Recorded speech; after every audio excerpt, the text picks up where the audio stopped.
20টি কলার 20% পচা, তাহলে ভালো কলা কয়টি? এই কোশ্চেনটি 12তম নিবন্ধনে এসেছিল।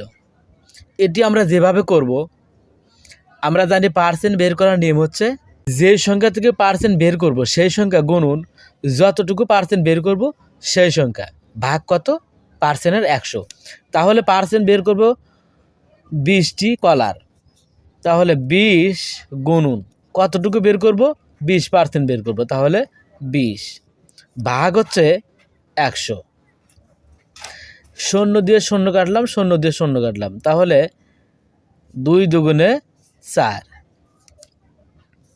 তাহলে এই যে আমরা 4 বের করলাম এটা হচ্ছে পচা অংশ, কারণ এখানে বলা আছে 20টি কলার 20% পচা, তাহলে পচা কয়টি?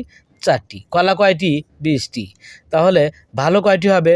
20 - 4 সমান সমান কত? 16। তাহলে সঠিক উত্তর কত? সঠিক উত্তর হচ্ছে খ নাম্বার 16টি।